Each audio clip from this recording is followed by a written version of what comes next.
Hello, everyone. My name is Arturo Nunez. I'm the CMO of Nubank, a bank that was born to serve the underserved and unbanked, fintech platform from Colombia, Brazil, and Mexico. I'm also an entrepreneur, and I am an Endeavor Mentor. I will be your host today. Now I would like to invite our first guest, Danie Spikes, to the stage. Danie, how are you? Hi, good afternoon, Arturo. Good afternoon. So good to see your beautiful face. Can you please introduce yourself to the audience and tell me a little bit about yourself? Thank you. Yes. Hi, good afternoon, everyone. Happy Black History Month. I am Danie Spikes, Haitian, Bahamian, American CEO and founder of Beloved Box. We're not a subscription box. We're a premium wellness and fragrance brand that promotes intentional living. Fantastic. And let me invite our other guest on here, Sharon Holm. I'll ask Sharon to join us. Hey, hi, Sharon. Everyone. Hi. I'm well, thank you. Thank you for having me. My name is Sharon. What's that? No, just please introduce yourself to the audience. Yes. Will do. Happy Black History Month, everyone.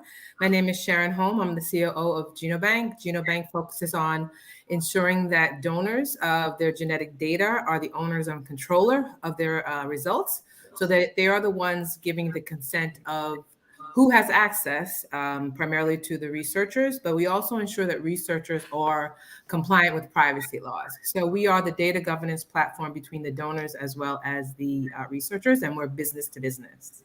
Fantastic. Thank you for that introduction. I appreciate it. I'm so excited to talk to both of you, amazing entrepreneurs. So we're here today because it's Black History Month, as you know, and we're going to talk about the reality of Black founders and Black founders in Florida that are trying to grow companies. The Black community should be celebrated every day, but particularly in this month, we take the time to tell our stories and to talk about the things that impact us most. So what I'd love to hear from both of you is a little bit about your founding story. How did you end up where you are today? What were some of the challenges and obstacles to arriving here? Because I know it's very difficult, particularly in the startup space for Black women. A lot of stories about how few Black women startups get founded. So I'd love to understand your story, how you got here. I'll start with you, Danie, and go to Sharon. And anything you want to share with the audience about the trials and tribulations of being a Black founder and a Black entrepreneur. Woo! So that is a loaded question. I want to say thank you. Thank you for Endeavor for hosting this amazing conversation on this really dope platform. So I'm a second generation entrepreneur, and I think it's really indicative of the Black community and where we're heading in terms of entrepreneurship. Black women are opening more businesses in the United States by leaps and bounds, right? Exponentially more than any other group, right? Classification group. And so it's really dope that I'm here with Sharon.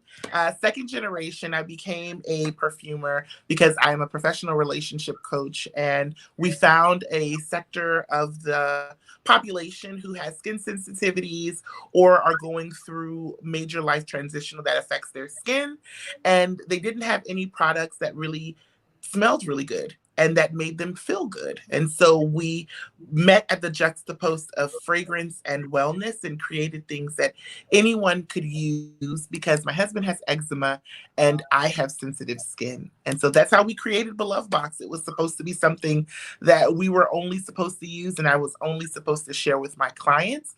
Going through the New Me Accelerator, I stayed at Rome hotels. The hotelier fell in love with the scent of the soap, and that is how we developed into a global brand. How about that? Wow.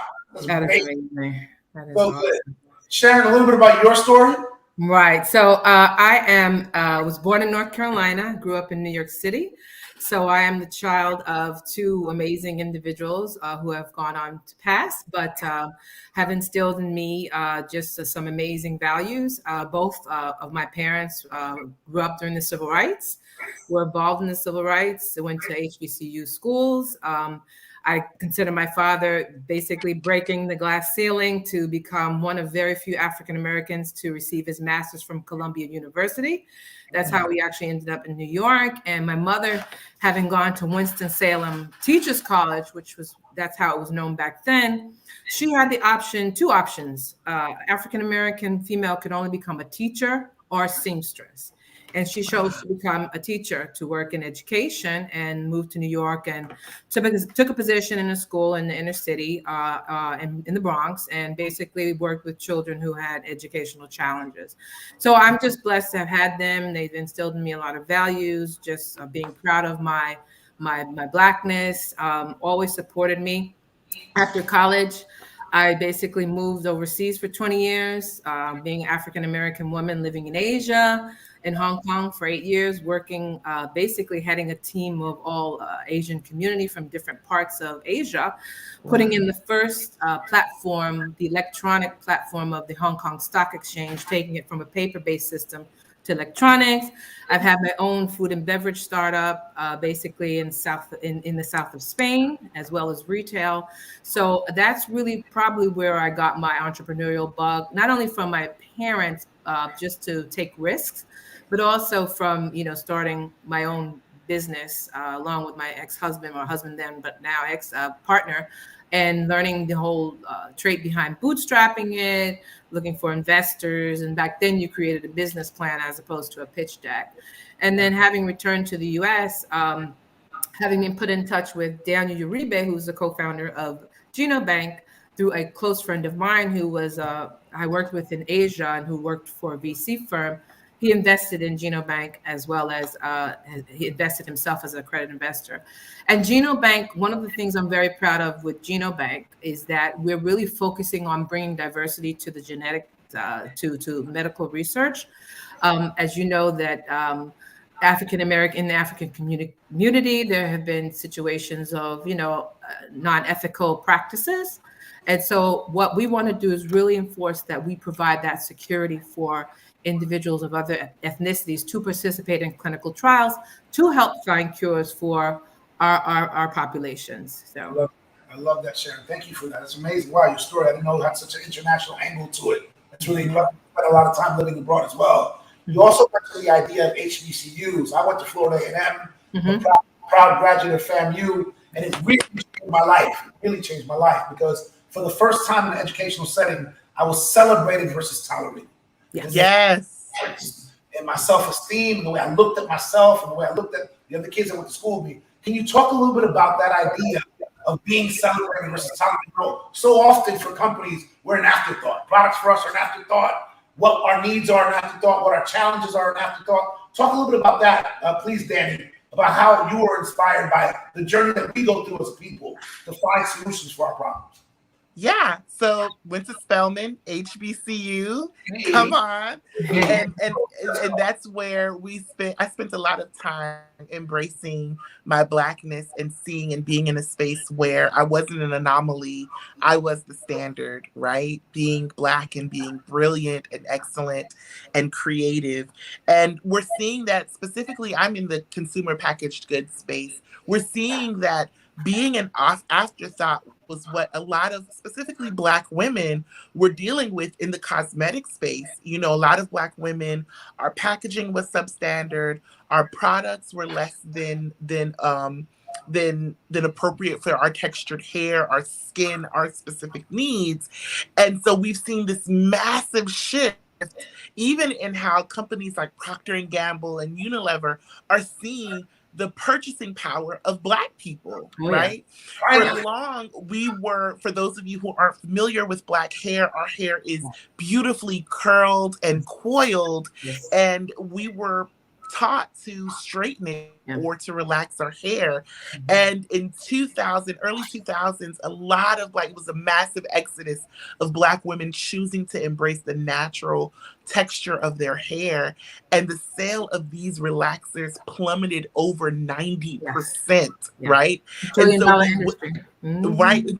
So we took over an entire industry, and now more than more, we're seeing Black women represented in the products that we're seeing. We're no longer seen as, we can just give them anything. We can just put together whatever for them and say it's for Black people. No, We want our products to be created by Black women or Black people, to be owned by Black people, to be marketed by Black people, and to be sold by Black people. And I'm so excited that we're starting to have these conversations, like with places with Ulta and Sephora and Target is taking the lead on celebrating Black people, not saying that other cultures are not important, but for so long we've been that afterthought until they realize the power of our dollars, right? The multi-trillion-dollar power of when we say we're supporting this, how it skyrockets companies like Honey Pot.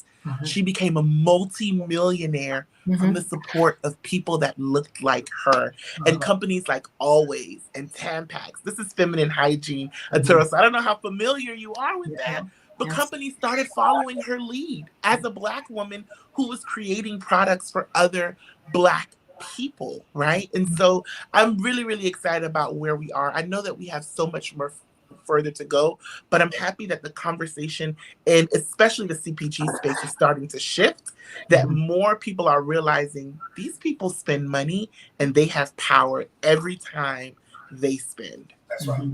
Over-index on so many categories of spending as well that they've known for a very long time. Listen, they've always sprinkled us, like cultural fairy dust on stuff to make stuff cool and make it swaggy, right? But finally, they're starting to listen and make products directly for us. I'd like to talk for you, Sharon, specifically, to talk a little bit about this whole Buy Black movement, which is becoming so strong now. The idea that Black people are looking for Black-produced products that are thoughtfully produced with them in mind. What's your experience with that, and how do you feel about that movement? Well, I mean, I guess with what Danie says, you take it back to Madam C.J. Walker creating products. Unfortunately, her products were created for, the Black female, basically press and curl, which basically meant that we weren't wearing our hair as natural as we should have been, because this is part of the process of being taught that our hair should be straightened. Sitting there for 6 hours, at a beauty shop to have your hair pressed and then curled, and then you have the generation that grew up with Afro Sheen products. That was during my movement so that was just a small segment. But as Danie said, it has exploded. Now that look at my hair, I mean, I don't have, this was totally not something that African American women would wear back during those days. And I embrace this, even though I do use African American products to texturize my hair, to keep it healthy. But it is, as Danie said, it is an explosion of, we are focusing on buying Black. Yeah, absolutely. I love that. Ladies, I want to switch subject just a little bit, and talk about, when people meet us, oftentimes they're like, oh my God, they think that we're an anomaly. And us who roll in the circles that we roll, we know that there are hundreds and thousands of people just like us, just looking for opportunities like we've had, to be entrepreneurs, to get funding, to get backing. Danie, you said something in one of our preamble conversations that blew my mind. You said, I'm over-mentored, I'm just underfunded.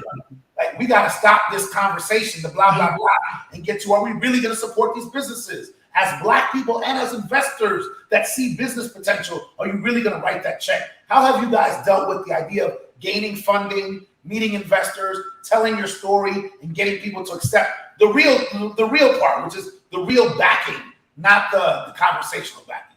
Danie. So my first set of investors were two Black women.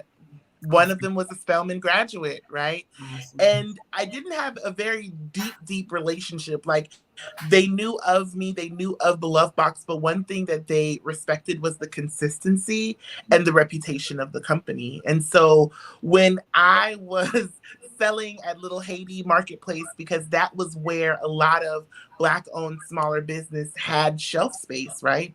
They were seeing that, and then it elevated. And then it wasn't until we had like an explosive year where we worked with major brands like Facebook, now Meta, was purchasing thousands of boxes at retail That's awesome. to share all over the world, right, with their clients and with people who are coming in contact with the brand.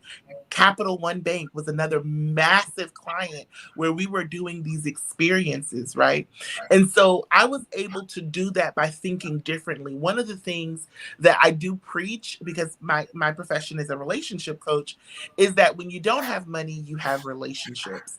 And one of the things that I think that I know that we as Black people do very well is that angel space, right? That angel investor, that very early stage, that's where there's a lot of support, right? But more than that, going beyond is the next step, that pre-seed, that seed, that Series A round, where we don't need to be seen as a unicorn, as a special company that we're going to support this. No, there are tons of brilliant Black people with businesses.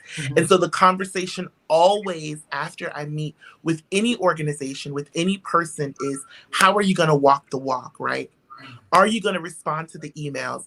After this lunch, after this photo, what actions are you going to take? Not words you're going to say or brilliant, posts what actions are you going to take so that you're really touting the diversity and the brilliance of people, right? Because if it only looks like one person, if there's only one shade, it's really not people, so that we can see specifically Black people begin to shine.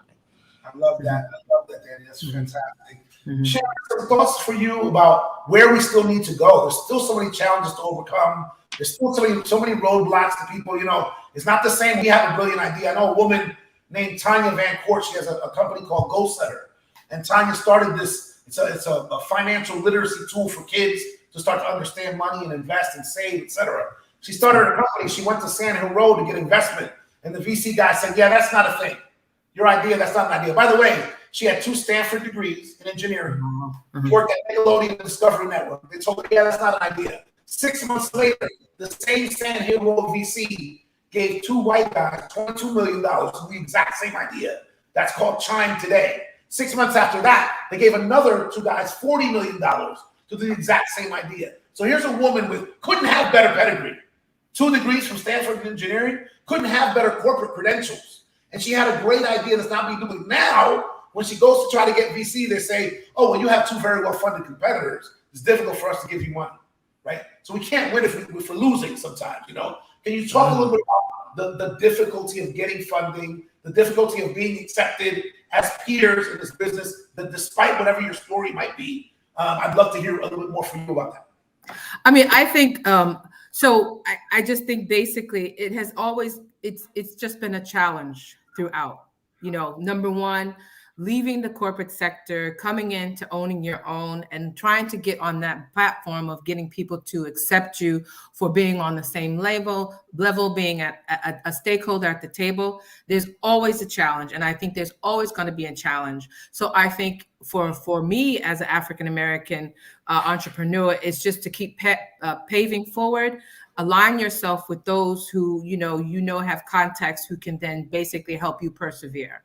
So it's all about persevering. And if that door doesn't open for you, there's going to be a door that's going to open for you. So that's just the challenge that we have. And, we just got to continue to move forward to try to change the narrative. Sharon, I really appreciate that. And it's really important for us to be persistent. I once had the opportunity to talk to the founder of Pandora, Tim Westergren. And he told me something. He said he went to 258 investor pitches before he got $1. 258. How many people would have stopped at 5? How many people would have stopped? 20 people tell you that's not an idea, that's no good. And you would have stopped at 50, at 75. He went to 258 investor pitches before he got his first $1. He got $9 million on that day. And he took money. He had employees that had worked with him for free for 3 months because they believed in the idea. He showed up at each one of their desks with cash and paid them for the 3 months back pay that he owed them. But just the story of persistence. By the way, this is a white guy. Imagine us.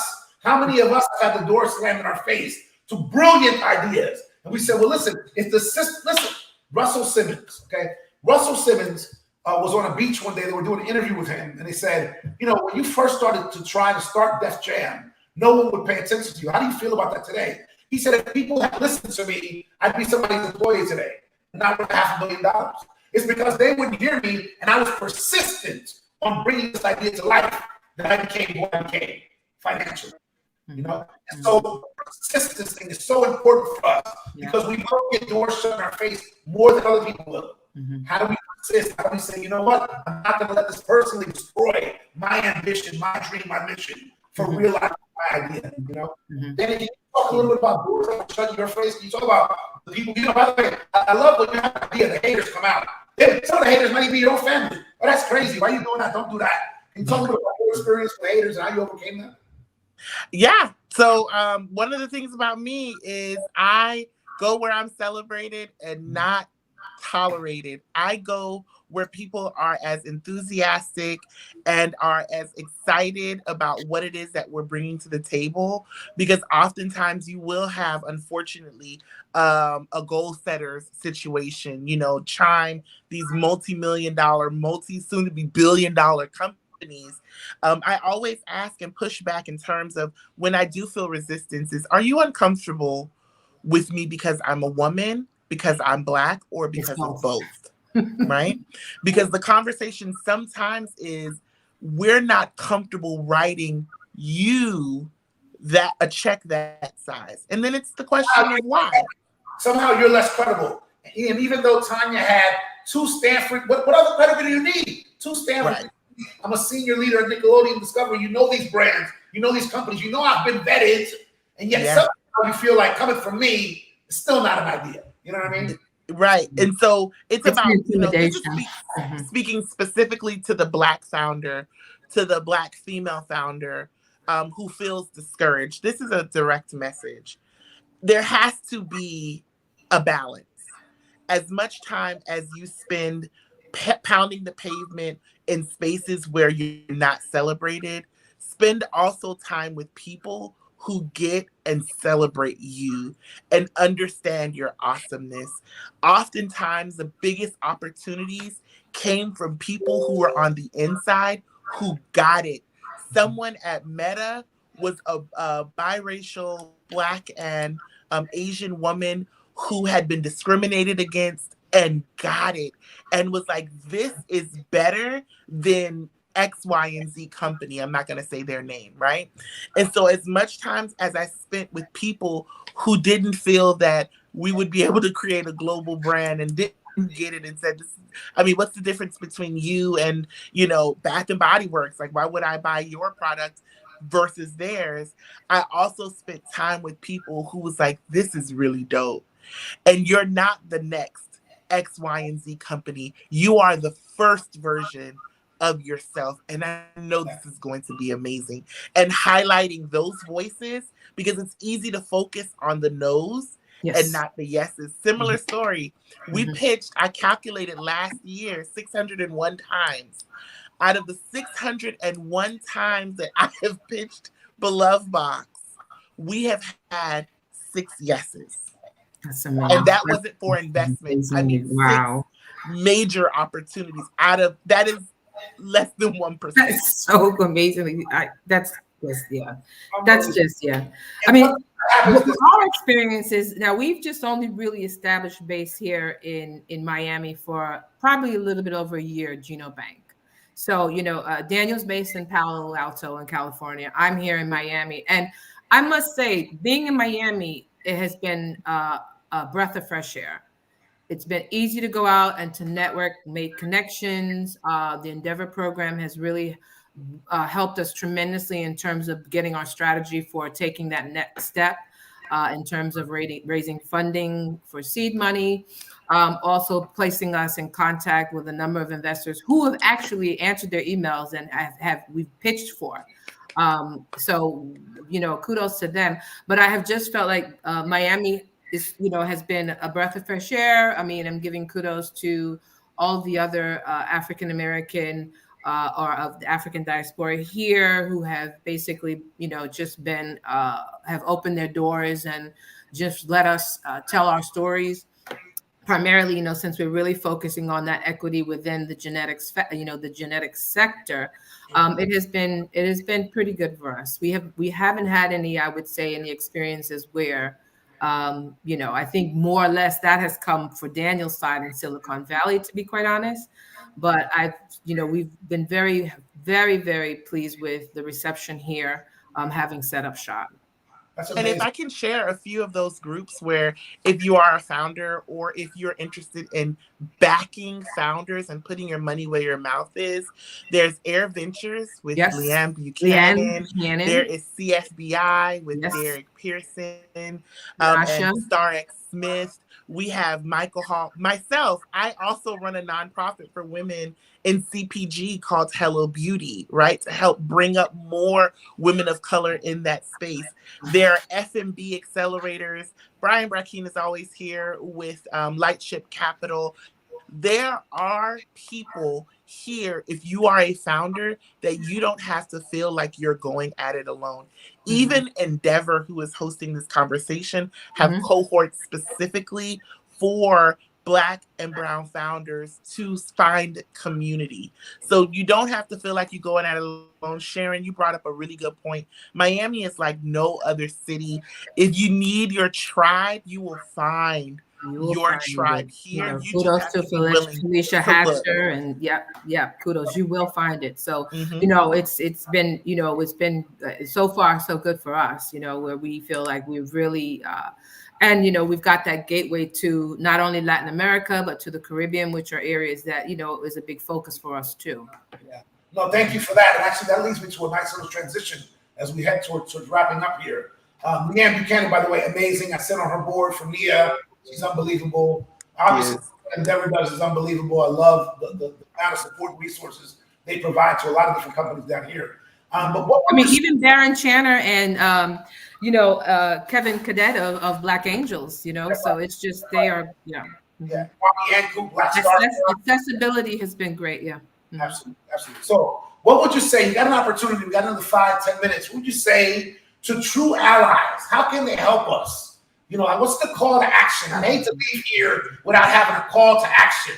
What do we need people to do to support incredible founders like you, incredible entrepreneurs like you that oftentimes don't get the chance they deserve? What would you say to right now, if there's people holding their checkbook on this Endeavor call right now, what would you say to them about being a true ally? I'll let Danie go first, and then we'll go to Sharon, please. Yes, because I have a list written down, ready to go. Always prepared. Always got to be prepared. Number one, open your Rolodex. Yes. And I'm not talking about the assistant. I'm talking about the person, the point of contact. Who writes the check, right? Who writes the check? Open up your Rolodex, host a lunch, and directly connect founders to people who are writing the check, who can hear the story directly from the founder and connect with someone on a human level. That is number one. And to start planning these lunches around March. They don't have to be huge. They can be small and intimate. Every month, commit to a lunch.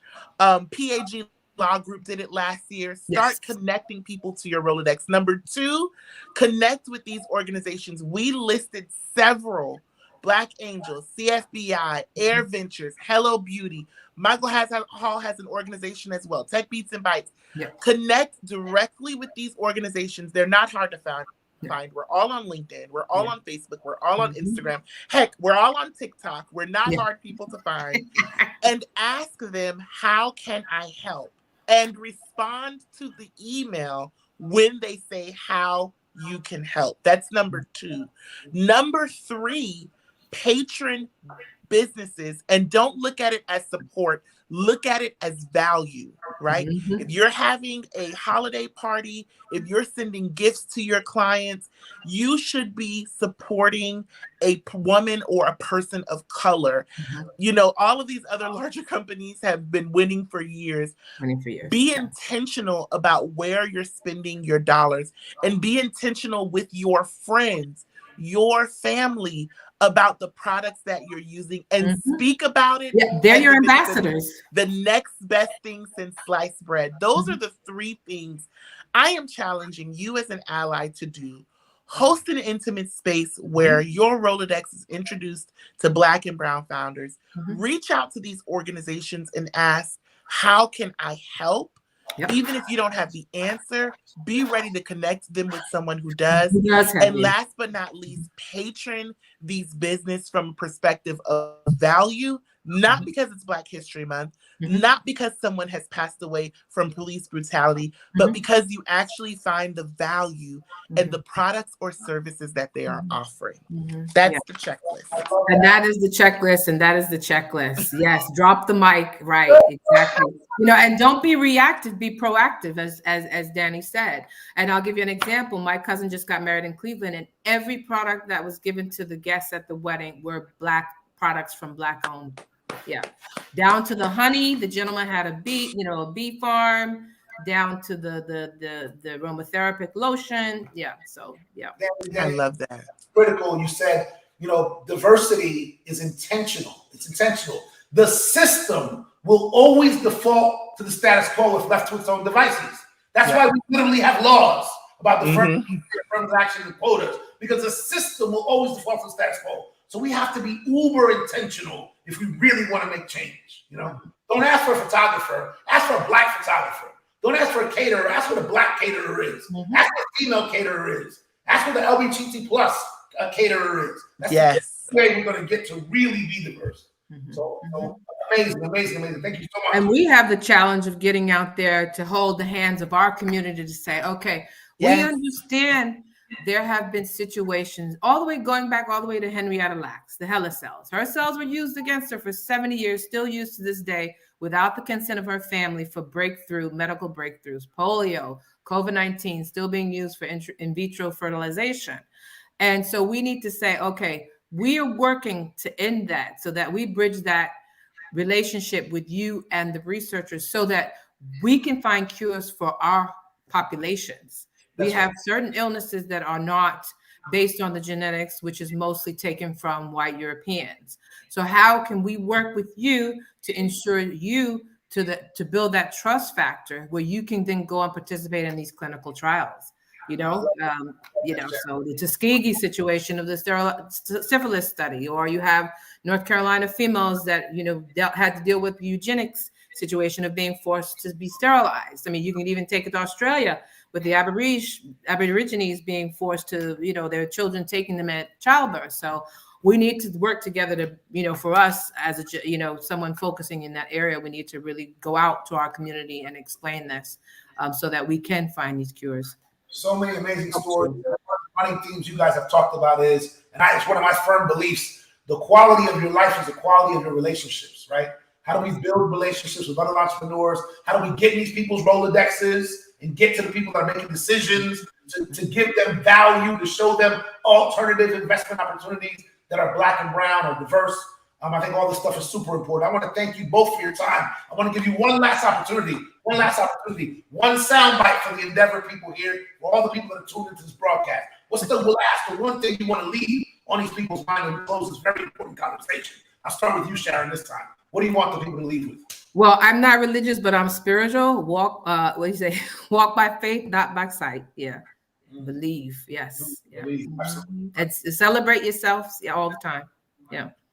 Danie. My last two things is be sure to visit Beloved Box. www.belovedbox.com. hellobeautyorg.com. Okay. And my thought that I leave with you is, if you want to go fast, go by yourself, but you're not going to go far. But if you want to go further than you've ever gone, if you want to go more and have more of an expansive reach, let's do this thing together. And that is for everyone who is listening and will listen to this call. I could not be more satisfied with this conversation and more proud of you two ladies. Whatever you do, I know that it's hard. I've been through it. I know that it's hard. I love that you persevere, you shine. And by the way, your joy is contagious. I know you've been through stuff, but you're joyful. I really appreciate that. So I've always gone against the norm, so I have to say That's right. That's right. One of my boys said that the COVID pandemic was just the next event in Black people's eternal Squid Games. Yes. I'm not going with a mask on. Okay, got it. Anyway, thank you, ladies, so much. I can't be more grateful. Thank you, Arturo. Thank you so much. I'd like to bring Rebecca up real quick to the stage to share a few words of the Endeavor program that's running for Black founders this summer. So, Rebecca, thank you for joining us. Come on up. Thank you. Thank you so much for doing this. This was so awesome. I was cracking up, but also like loving so much the conversation. This was much needed. Just wanted to share with everyone in the audience. Endeavor has a program for Black founders powered by Dell taking place in July. Applications are open. So if you know any Black founders who you want to support and who you think need help in taking their business to the next level, please share this opportunity with them. Okay? So Arturo, turn back to you. I'm gonna send you a list right away. Rebecca's got my list. I want all lists, please. But also, as a side note, like that's a huge thing, right? Like we see a lot of Black founders who are like down, like just working, and people don't hear about these stories, and they have to. So help us find these hidden gems and help them grow their companies. 100%. I want to thank you, Rebecca. I want to thank Endeavor for creating this platform for us. I hope it's many. Don't wait till Black History Month to do it. Every month is Black History Month. Let's do more. Absolutely. So thank you so much. I appreciate it. Thanks for everybody that tuned in. Bye. Bye. Hey guys, be well. Right. Anybody wants to get in touch with me, just Sharon at genobank.io. Yeah. There you go. And shop Beloved Box. Please, belovedbox.com. Bye, guys.